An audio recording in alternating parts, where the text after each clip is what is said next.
The American Heart Association has started a program called Teaching Gardens. What sparked the need for these? Well, I mean, the need really comes from what we see in child health, and over a third now of the children are either overweight or obese. And so American Heart Association was looking for a way to dramatically change the way that Americans eat and think about food. And when did these teaching gardens start? So we started in 2012, and now we have 9 teaching gardens in the city, just like this one all over the city.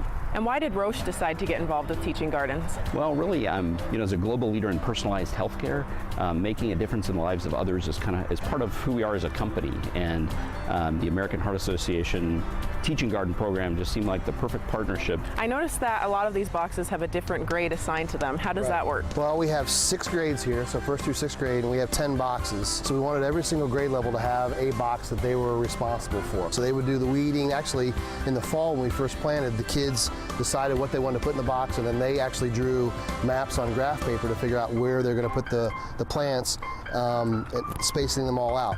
The only bad part about our season in Indiana is it starts end of April and it goes through October. So we've got a couple key months, June and July, that we're off. So, but when hopefully we'll have teachers that when we come back in August, they'll be like, okay, I want to be outside. I want lessons with kids. I want the kids to be engaged, and that's how you do it. And then hopefully, with the amount of space that we have in here and the type of plants we have, we'll be able to add things to the cafeteria, and then the cafeteria manager will be able to incorporate things that we're growing that's fresh. So we want to have a fresh option every single day. And it's probably pretty exciting for the kids to be able to eventually eat the things that they planted and grew. Yeah, I've done it at another school. We grew broccoli, for example, one of my favorites. And a lot of kids don't like broccoli. But most of the kids have not picked it straight from the plant and then eaten it.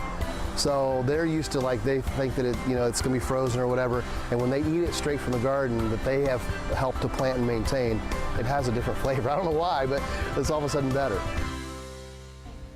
Can't argue. Yes, what a great initiative, because what kids create, they want to gobble up. So that Right. probably just helps them eat healthy food. And speaking to Dave, who was the teacher I was chatting with, he did tell me that the kids are now taking what they're learning home with them. Because a lot of times they don't have a garden at home, or maybe their parents aren't always able to give them those fresh vegetable options. And I think it's so neat that the kids are now teaching their parents healthy choices in eating.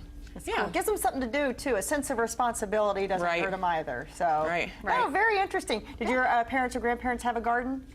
Not really. Not really? My grandmother does now a little bit, but yeah, I told the guys that when I was chatting with them that maybe if I had had a teaching garden in my elementary school, I wouldn't have killed the few vegetables that I planted last year. That's probably true, but it's right. With those children, those are some future gardeners right there. So thanks for sharing that story with us. It's a great story. Guys, everything you saw today on Indy Style is going to be on IndyStyle.tv a little bit later on, and join us back here tomorrow